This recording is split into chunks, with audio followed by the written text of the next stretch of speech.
we're not live. Welcome to episode, I don't know what episode we're on anymore, of Picture This. We got a great movie to talk about this week, another Frank Capra Best Picture winner. But before we get to that, let's introduce the panel. My dear friend, my trivia partner, Matthew Chen. Hello. My other trivia partner, though don't know if I can go so far as dear friend, Adelaide Spence. It's funny how like the four people who matter on this show are all like connected, and then there's like the bastard stepchild. Alex couldn't be here today, but that's okay. we got a great replacement, or well, not a replacement, but whatever. Oh yeah, and also Coho is here as well. Hi. And our special guest. That's the correct word. Yep. Caleb Boatman. So hold on. I need to interrogate Spence for a second. Did you imply that the person who manages you all? Right, because I'm with Alex and Jack is with me and Matthew. So it's like we're all connected and you're there. How am I not connected by being the person that gets you wins? You're like the creepy uncle. I'm one of the most important people to your trivia career. What are you doing? I don't know, dude. Both Can I of be you the said like cousin? I'm not cool. Can I be the cousin? Sure, Boat. I don't know. Well, I guess you're still connected. I'm teammates with Albert, and Albert's teammates with you. Mike is our cool uncle that showed up once, and you're the cousin. So now, how does Alex start this? I don't even know anymore. Here, Jack, let me help you out. This show has no structure, ever. But usually what happens is Alex will, when someone's gone, bully them in mass for 20 seconds. So I say we start with brutally verbally assaulting Alex's favorite movie. I don't know what his favorite movie is. I don't know, but he ditched us to go watch Napoleon Dynamite, so fuck him. Let's bully Napoleon Why Dynamite. would I like that movie? Yeah, fuck you. Watch bully Napoleon Dynamite. I got a movie pulled up for him. Oh, what are you gonna bully, Spence? You'll see. Oh, Okay, I've got a movie. Great. He's got You know what? I'm gonna bully Lady for a day. Okay. I'll bully Lady for a day. But here, I'll pull up a timer. Cool. Yeah, that works. It's gonna be a train wreck. Can I believe the 2013 documentary? All right. 3, 2, 1, go. Lady Going for to a the ring day. is a giant piece of shit. It's really long. And And Robert's it's just 2 hours of walking and an extra half hour, maybe. I don't really think it's that interesting to have a film that's just 100% set up. And I'm still like shit off to that, but at the end of the day, it's like, how is this special? How is this shit? Like the exemplary example of it, and time. This week. Dynamite! That worked. Donkey. All right. Well, with that, I think we can go to the plot boy segment with our favorite purple glasses. I didn't bring the glasses with me to do Boo! That's just poor planning. Okay, so Anthony P. Kirby is a stud muffin. That is the boy Jimmy Stewart. Something we cannot say about one Jacariah, no tit touching Pinchuck. So what's going down? What's going down? What's going down? What's that song? How's that? Hey children, what's that sound? Everybody, Look what's going down. It's going down. What's going Everybody do wrong? The dinosaur. Nobody's going down. D-I-N-O-S-A. You are a dinosaur. Gene Arthur does, and you can't take it with you. Actually, that's not true. Anyway, Anthony P. Kirby. Oh, like the video game character. Exactly. He's coming from Washington, D.C. He's gonna be a bad business boy. Like Corey in the House. God damn it. He's gonna be a bad business boy. Because what he's gonna do is he's gonna monopolize the block, do some dumb shit, and make some money. Capitalism. It is, of course, the year 1938. And he says there's a guy. Hold on, this is actually a real point that I was gonna make. This in this year, 1938, he says there's only one house on the block that he can't buy because the guy won't sell. and he says that his house isn't worth more than $25,000. If you can buy a house for $25,000 in the 30s, how is it like $1 million to be a homeowner like 100 years later? I want to die. I want to go back to the Great Depression because I have a Great Depression over housing prices and gas prices. It cost me like $100 to get to Des Moines, and I want to die. So, I know people related to Herbert Hoover. He caused the Great I'm Depression. so sorry. Anyway, He also sold a vacuum. He's like, hey, offer him a bunch of cash. That's when Grandpa Barrymore shows up, and he's like the suavest geriatric you have ever met. He is about 80,000% more suave than Caleb Boatman. So what Grandpa Barrymore does is he goes up to I call him Piglet. I don't remember his name. His name is Mr. Pop. Mary Poppins is sitting at a cash register just diddling up numbers and Was he diddling? the numbers, Mason. And what he does is he's like, yo, are you happy? You happy diddling numbers? You number diddler? And then he's like, not really, I guess. I don't know. It's a living. I want to make toys. And he's like, what would you like to do? And he's like, I would like to make things. And what he says is, I make up things. Mm-hmm. And like a normal person, Lionel goes, oh, like poetry? And he goes, no, like trinkets. And we're like, what? That makes no sense. He's the toy maker, like Sylvester Stallone. He's Spy Kids 3D. Game over. Bowman is making me July 2003. I don't know how to follow that. So anyway, Lionel Barrymore is like, hey, you can always come with me. And then the old Groucho Mark fuck walks out, and he's like, oh, I'm here to make you an offer you can't refuse, but I'm not going to win an Oscar for it this time. And I'm going to come on out and stop with the angry eyes. I was trying to make an illustration. What I'm saying is this fucker then is, once again, like a smooth ass bitch. Where are you going? Like a smooth motherfucker. Lionel Barrymore's like, you know what? I'm good. You made me wait. Bye. Peace. Have a good life. Also, fucking Poppy, you want to come with me? And Poppy's like, I don't know. It's a job. And then he grabs his toy and he's going to slam it down. And he screams and chases Daddy Barrymore to the elevator and then gets in. And what happens? We said the coldest line read in movie history. The die is cast. I'm a lily. And he hands him a bag and says, popcorn. And it's the smoothest shit you have ever seen. Frank Capra is a god. I approve of the popcorn sharing. True. Which we should get some soon. We should. Anyway, where are we at? It's popped corn. Oh, Kirby's son, Tony fucks. This is canonical. It is Jimmy Stewart. He is the vice president of the family company, and he's boning his stenographer named Alice, She's our secretary. Stop. And he's played, and his stenographer is played by the incomparable Jean Arthur. And oh my God, are these two adorable? I love them. They are so cute, and they get even cuter next week when we watch Mr. Smith Goes to Washington. So, we're actually watching Gone with the Wind next week.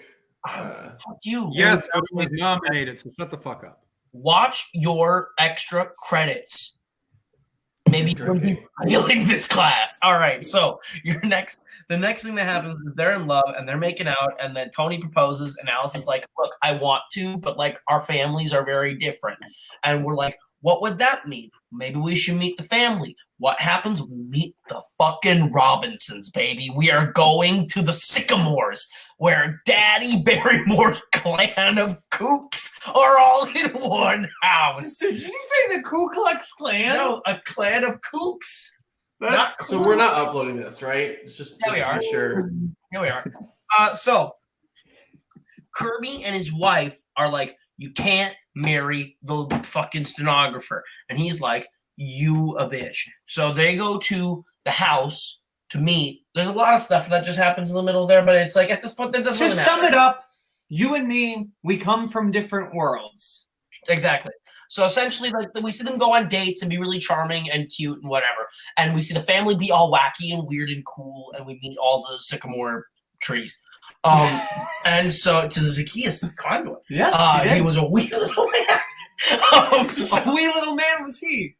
Just like Jack. Okay, so what we do now is also in here.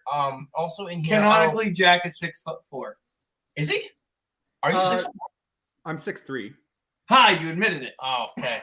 So hold on. So this also happened at some point in the beginning. A man from the Internal Revenue Service showed up and they laughed him out the door. I'm from the IRS. It's a great scene where he comes in and he's like, I won't. Why would I pay for an interstate commerce? And he's like, because otherwise, fuck you. And he's like, well, I'll pay $75 and not a penny more. And then he gets chased out by the guy who blows shit up with fireworks and the Russian dancer who absolutely would have killed McCarthy and ended the Red Scare in a minute. Why didn't we drop this fucker into Washington, into McCarthy's apartment? Holy God. You see what he does he picks up Curry and like smacks him on the ground. Imagine him pick up McCarthy, strangles him out. That would be a real good night and good luck, wouldn't exactly. And then he can kill Elia Kazan. Now we're going to move on. What good luck is about? I tried to do that once. Well, you fucked up, Aaron. So I found out he was already dead and I was just mangling his corpse. That's hot. So the Kirbys and the Sycamores meet, and it goes bad because Tony brought them to the house a day early, and like obviously that's just like awkward and people are rude and they're trying to eat their frankenfurters and all that shit. Frankenstein. The Frankendick. And then we said it. The IRS said you got to pay or the cops are going to show up. So the cops come and arrest everyone and throw them in jail where Mrs. Kirby is propositioned by a hooker in a jail cell. And she thinks that she is a hooker. Very fun. We'll get to it in a minute.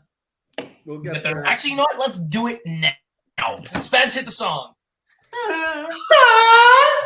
Welcome to How Gay Was My Valley, the podcast. I am your host, Caleb Coho, and we're going to talk about how fucking gay you can't take it with you really is.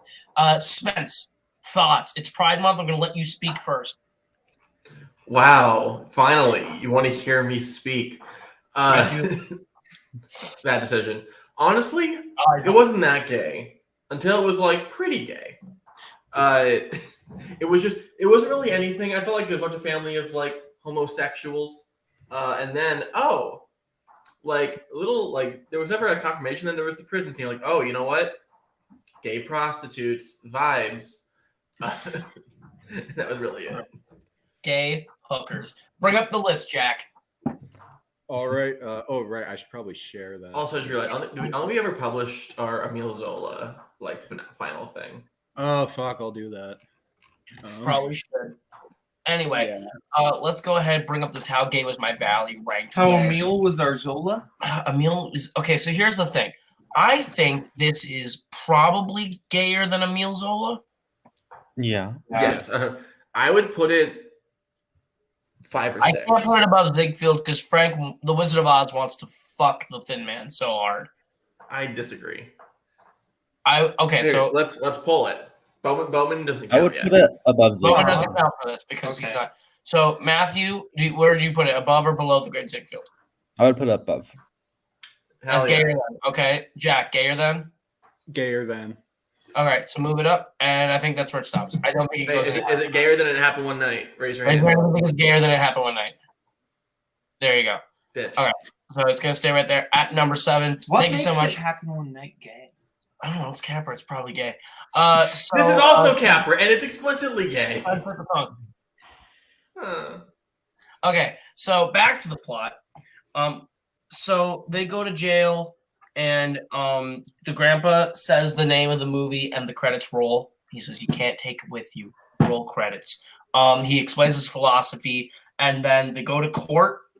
And the judge lets the grandpa and the family to settle the charges for disturbing the peace and making illegal fireworks by paying a fine, which all the neighborhood kids then pay. And then the Kirbys,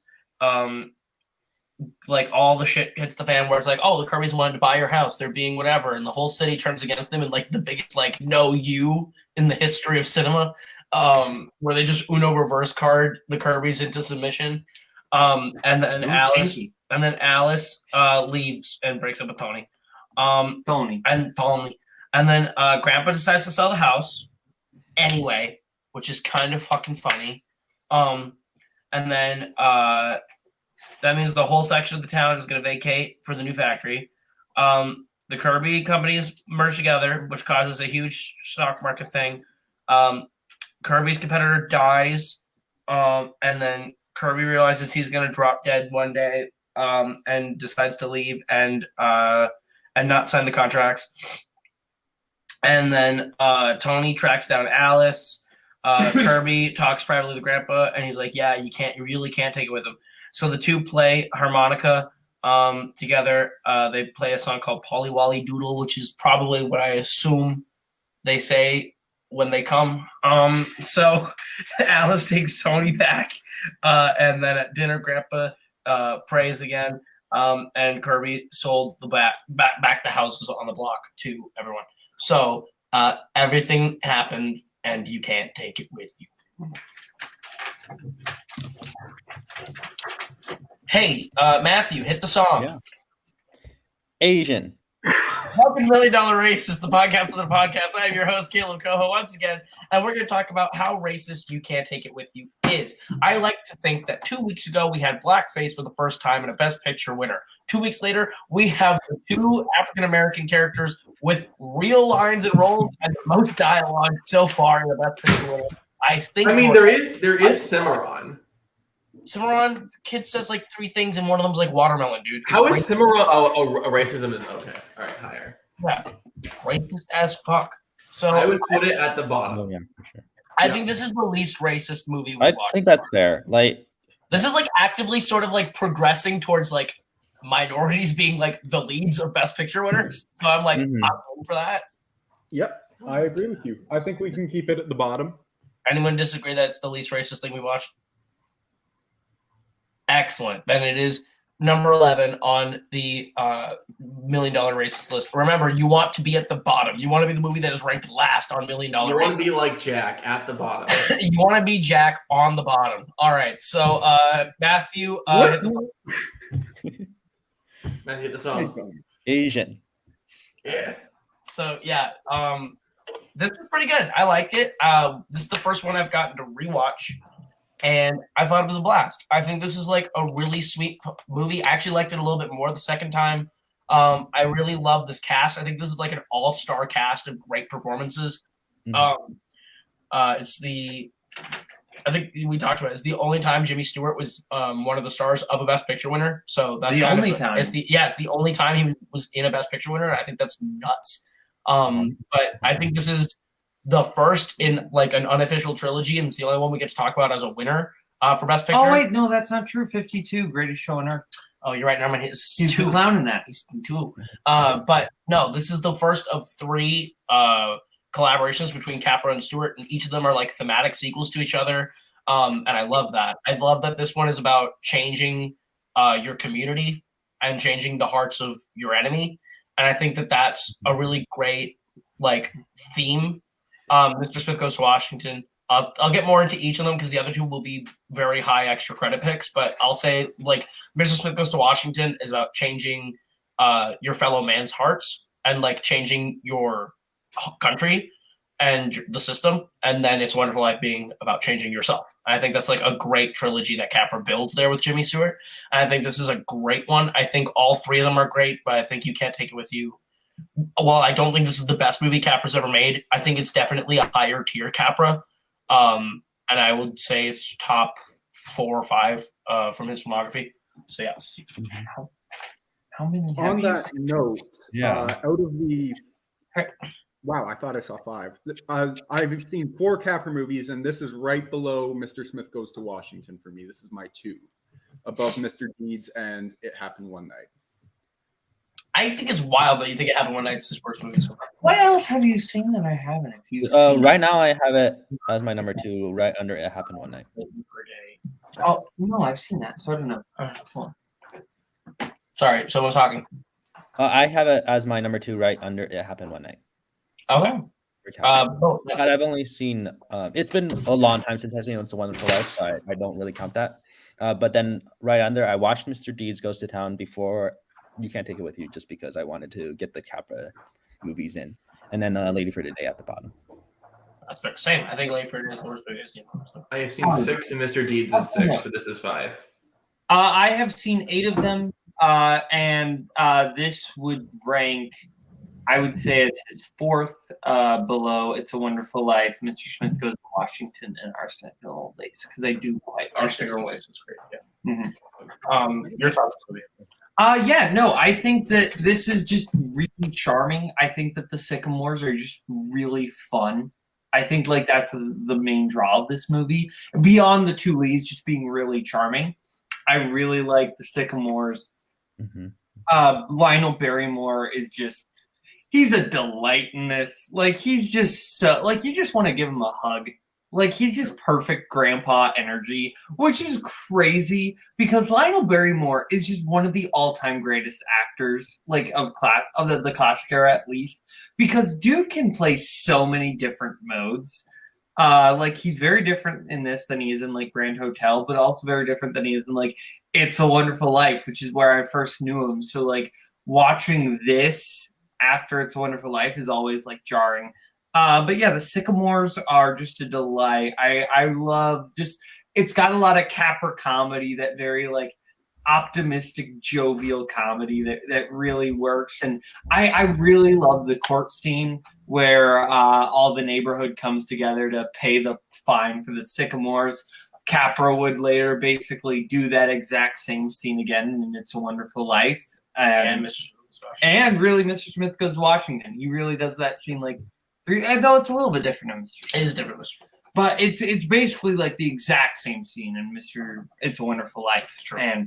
But yeah, this movie is just a delight. Jean Arthur is phenomenal in this, and the fact that she was not nominated for this is crazy. It's weird that what's her name? Sybil something. Spring Brighton, who plays her mother, is the only one who was nominated for this, which is weird. Wow. That's only won Best Picture and Best Director, which is like kind of weird that it didn't win anything else. That is really Yeah, weird. for sure, definitely. But like no screenplay. Yeah, I can't even think what one. I didn't even think of that. Yeah, I lost screenplay. I don't know how that happened. Well, do we want to go into the standout performers now? Sure, let's do that. Cool. I think there's an obvious choice here. I don't think it's obvious. Really? I don't agree it's obvious. I agree with the choice. Yes. I would go with Lionel I Barrymore have as well. 3 names. I should have put Jean Arthur in here. I also have James Stewart as a possible choice. To me, I think James Stewart is the best performance in this movie. I think it's between him and Lionel Barrymore. I think this is like one of the most against type Stewart performances, where like for a lot of it, he gets to be that sort of in the pocket Stewart stuff. Like this is what he's comfortable with.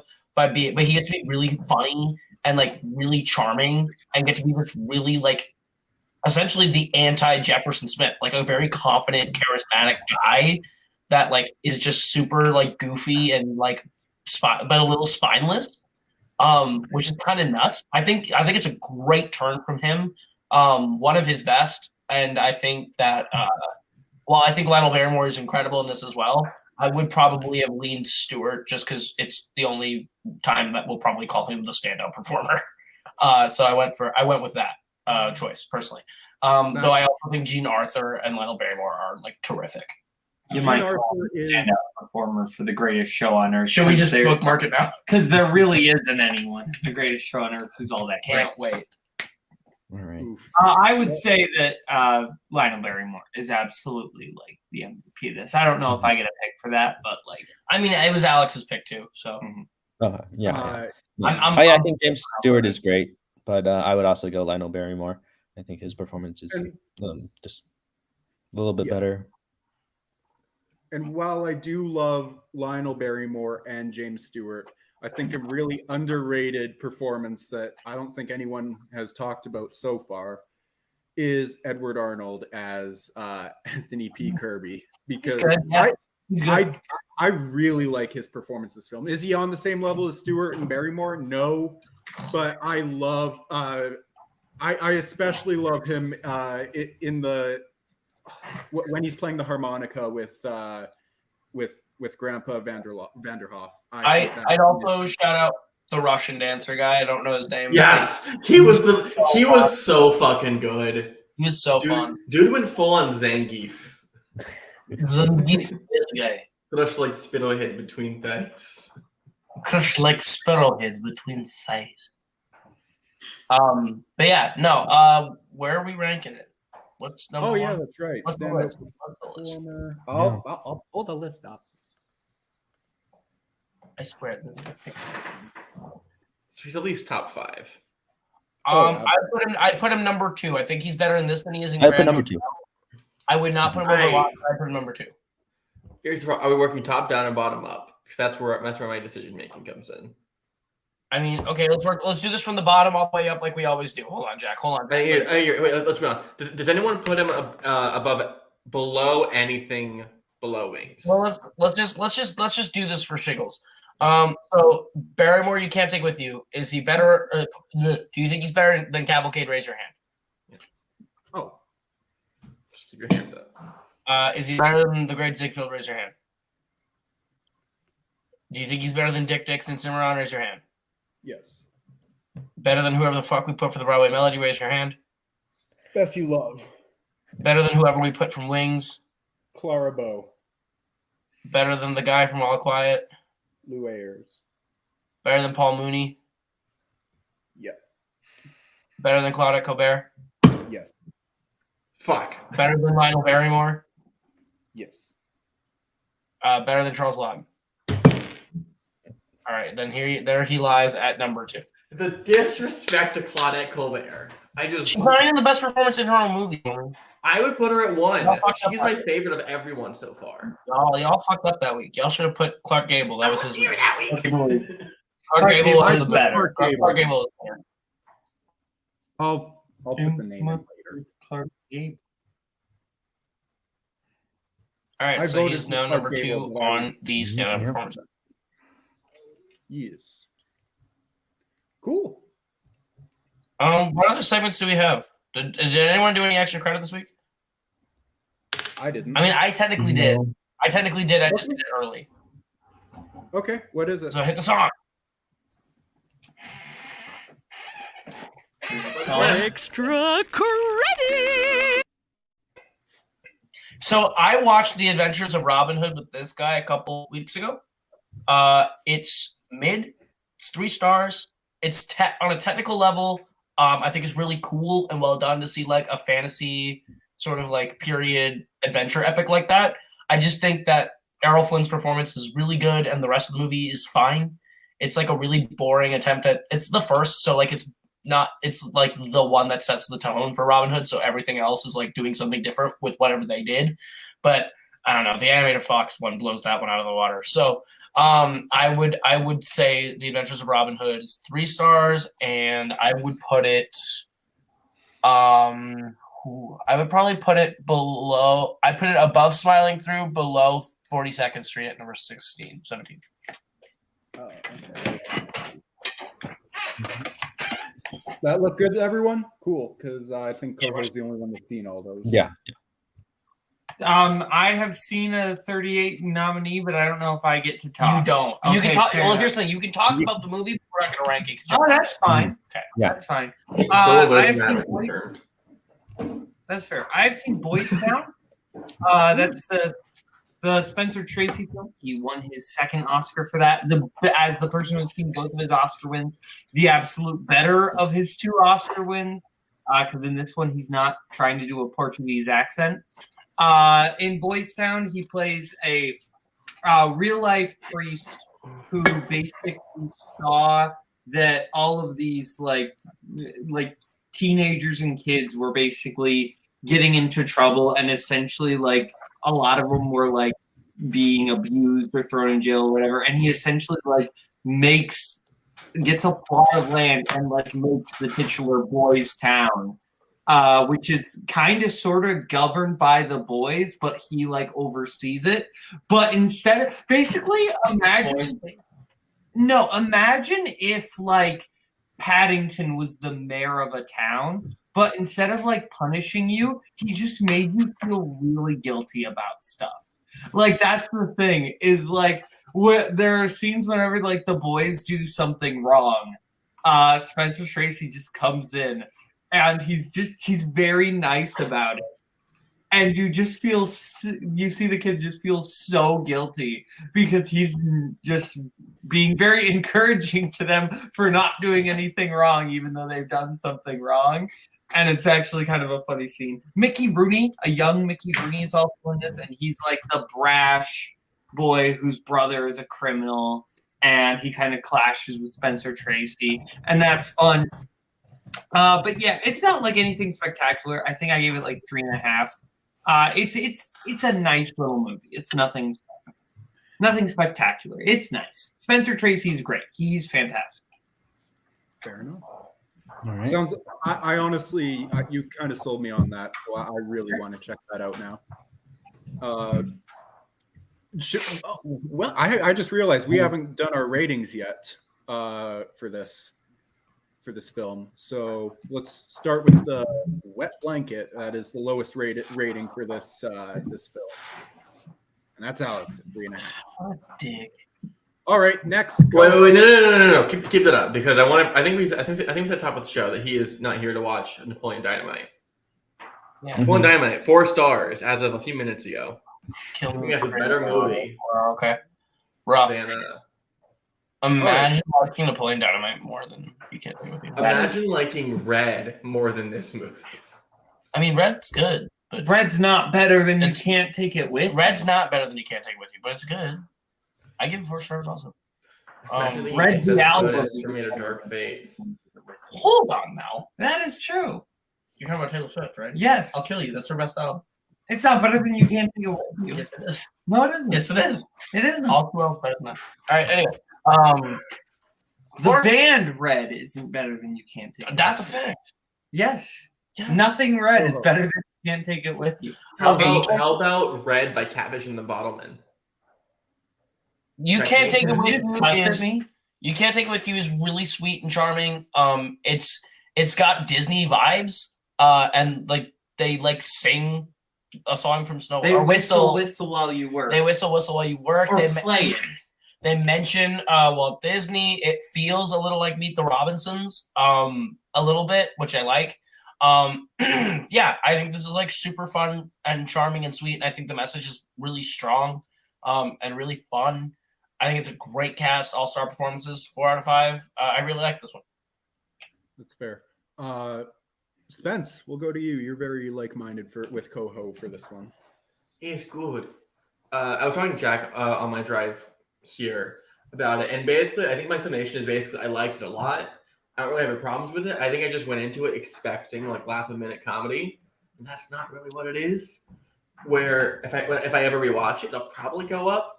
I think as it is now, like, I don't really have any issue with it. I just didn't hit it quite well. It will probably go up for you because it went up for me a little bit. Yeah. Fair. All right. I'll go next. We'll finish with Matthew. Okay. I gave it 4.5. I think this movie's great. I think the scene where Jimmy Stewart brings his parents to the house the day early, that whole scene that whole scene is absolutely perfect. I love it so much, and how it ends with the fireworks going off in the house. When the police come in and arrest everyone, it's a brilliant scene, and I love Lionel Barrymore's performance, especially in that moment. But I think it's a great film, very well written. Was this not nominated for screenplay? It was nominated for Best Adapted Screenplay. Okay, good. It just didn't win, which is That's what I know. ridiculous. But like, yeah, no, I don't have really any big issues with it. It just how long is it again? A little Just over 2 hours. Yeah, I feel like they could have shaved maybe a couple minutes off, but other than that, I've got no That's major issues that's with sort it, of like- that's sort of a running theme with Capra. The ones that like really hit have no pacing issues, but the ones that don't quite hit are because he's overstays his welcome just a little too long. Like Mr. Deeds is like 30 to 40 minutes, a little too long. Yeah. Yeah. And like this I think is probably like about 15 minutes too long. Lady for a Day is a little too long. Yeah. It is. Lady for a Day is a little long. It is. Whereas like the ones that like absolutely hit, like Mr. Smith, It's a Wonderful Life, Arsenic and Old Lace, perfect. Like in and out, fill the time exactly right and leave. I think this is really good. I don't think it's completely without fault there. Also, I'm currently looking at the Academy Awards of Merit for the year that we're looking at, and I had it and then it froze. 1 second. The winner for best screenplay, Internet Explorer died, but I didn't. Pygmalion won best adapted screenplay. Isn't it a sex movie? No, that's My Fair Lady. It's the It could be. Well, here's the thing. I already dislike My Fair Lady, so I am upset that Pygmalion beat. Don't spoil the show in like 25, 24 weeks. 30 weeks, I think, or it's in like 20 It's like some weeks. I think first I- week okay, of to 2023, I throw think. away, I dislike this movie. Oh, that's a shit we're doing in the new year. Or no. Are we ringing in the This new year? is Oh, 2 My weeks Fair Lady? before the end of 2022. Yeah. I think I messed that one. And Andrew Barr will not be guesting on that episode because Yes, that way I no know. one can defend it. He has to watch Or it. he can, that way he can just watch us all. He can watch us live, just burn it and put it at the very bottom. Below us and run. Not really, but like it'd be funny. Honestly, I don't know how y'all are gonna feel about My Fair Lady, but I just dislike it. Matthew, let's go to you. Your rating. It's great. No, yeah, I didn't really have much expectations for this. I was like, I like Capra, but I haven't seen a whole lot of his work. Like, I haven't seen Mr. Smith Goes to Washington, so like, I was just delighted, and I think just the comedy really works. I think I really enjoyed the family. I think it was really funny, but then also just the amount of like warmth that Capra brings, and just like the whole message that he brings to this movie adds a lot to my enjoyment. I just think like money can't buy happiness. That whole idea is something I just find I really like in movies, and Capra does a great job. Like the writing's phenomenal, acting is amazing as well. So That's fair. Let's rank it. Where do we want to put You Can't Take It With You? Oh, right. And it has an average of 4.1 for us. Oh, that's pretty high for us. I would say I'll start putting at number 3. I think it is better than All Quiet on the Western Front, but not quite as good as Mutiny on the Bounty. I think Mutiny on the Bounty's got a better ensemble cast and just like a better plot for me. More spectacle. But I think You Can't Take It With You is number 3. I would put it at number 4. I would put it at 3. Where would you put it, Matthew? I would put it above Mutiny on the Bounty. So 2. Fuck. Yeah. So That's where it said. I think that's just Well, three. no. So here, Or- if we're doing it by moving up, let's say it stops there because you all agree there. Who thinks it should go above Mutiny on the Bounty? So Bowman is our tiebreaker. I think we should over, right? I'm putting my hand No, you're up. not. we can check with Alex. We can check with Issue Alex. that it's 2 people. I'm So I think I think I should be the tiebreaker. No, you should not. What happened? You're not on the show. What I'm saying is, I think what we did last time What am is I, a ghost? preference went to whatever had it already because you guys didn't move the performance up when it was 2-2 tie. So I think what that means is then you it's gonna consult the tiebreaker.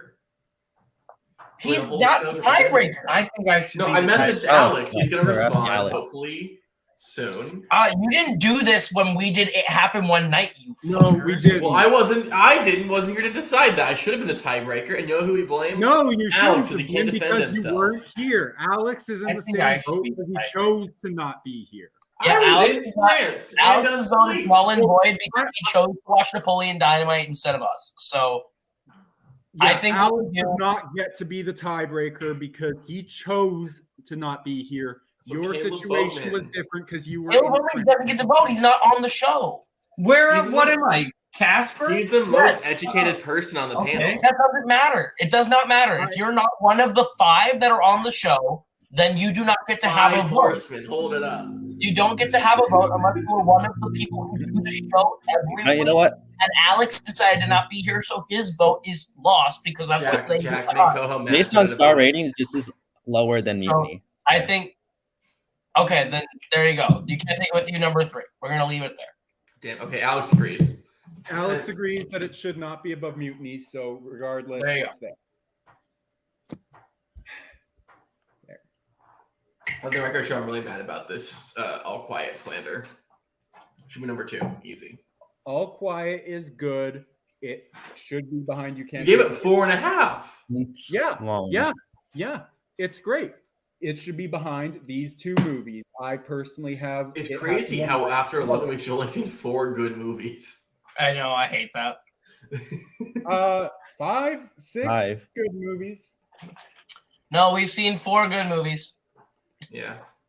There are Coho. 6. Five. No, there are 6 good movies up there. There are 6 good movies. Is Wings? Yeah. Thank No, you, not Boatman. Thank you, Boatman, Meals for Over. having common I fucking would drop sense. those. The Meals Meals on on Grand Mid. Hotel are good It's movies. not bad. Mid. Meals on Grand Hotel are good movies. Grand Hotel's good. Mid. They're 2.5 stars. They are fine. You can't silence me in pride. Grand Hotel is a 3 and It's a hate crime. no, it's a 4-star movie. And Emile Zola. Mid. How many segments do we got? All right. Do you want to hear some fun facts about this movie? Oh Yeah. yeah. Absolutely. Yeah. Absolutely save me, Matt. Jack, sing the song. Sing the song, Jack. Jack, sing the song. Back at the song. Sing the song, Jack. No, Is you this- know what? Fine. I got the song. I got it. Fun facts with Matthew Chen. Do you remember that? I will. I'll remember to do it every time. Okay. So, Ann Miller, who plays the daughter who like dances in the movie, she in an interview said that every woman working on You Can't Take It With You had a crush on James Stewart. That's cute. Jimmy Stewart fucks in this He movie. fucks. Chronically, he fucks. That's why I opened the whole thing. Mhm. Yeah, and also, so she was 15 when Man's this movie was about it. filmed, and so she she hadn't been properly trained to like do any of like those like ballet positions or like so like her feet would hurt a lot, and sometimes she would just cry off stage, and James Stewart would notice, and he would give her boxes of candies to make her feel better. Chad. Aw, Chad. that's so cute. We stand. We stand. Yeah. Proof that James Stewart was like the definitive wholesome all-American boy. This is true. This is true. Yeah, it's also the first of 2 Best Picture winners to have been adapted for screen that won the Pulitzer Prize. The other one being Spotlight. That's cool. I didn't know that. That's a long time. Yeah. Wait till we get Hamilton. Hamilton will not win Best Picture or be a I'm not going to movie. win Best Picture. Yeah, well, Okay. I'm telling you right now, if they cut like in 10, 15 years, they make the traditional Hamilton film. It comes out, it makes $6 billion, and it wins all the awards, and Lynn wins an Oscar for Best Picture for producing. Whoa, take it easy, sweetheart. Whoa, take it easy, sweetheart. Why are you trying to give our viewers like a seizure with your dumbass green light? A Caesar? A Caesar salad. A Caesar salad There we dressing? go. All better. Why are you tossing Coho salad? Oh, I don't like that. Yay. Oh. The next week is Gone with the Wind, and I think we're recording it.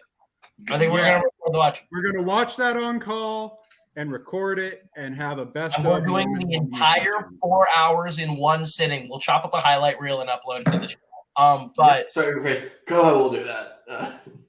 yeah, no. Someone will chop up a highlight reel and put it on the channel. But and then I don't know about anyone else. I'm gonna try and watch all 10 nominees for Best Picture. I will try my best. I'm not on I drugs. So I'm not gonna probably do won't that. get done, but I'll try. I'm gonna try to do all 10. If I can't get all 10, I'll make it up because I'm gonna do all 10 for 1940, which then is? is Rebecca. I'll be able to do all 10 for 40. I've already seen 4 of them. Let's see. So- How many have I seen? But I'm going to rewatch Rebecca, so that doesn't really count. I'm excited to rewatch Rebecca. I've never seen I Rebecca. have seen I know some women only named Rebecca. Interesting. I only saw Rebecca from that year, which makes me sad.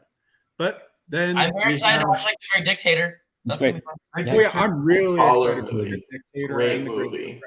So And then And Foreign Correspondent, great movie as well. we get to our namesake. We get to How Gay Was My Valley, and we better be ranking it number 41. we'll see how gay it is. John Petrovich, tell us how gay is this movie? Can we just put it at number 1 for the meme? All right, whatever.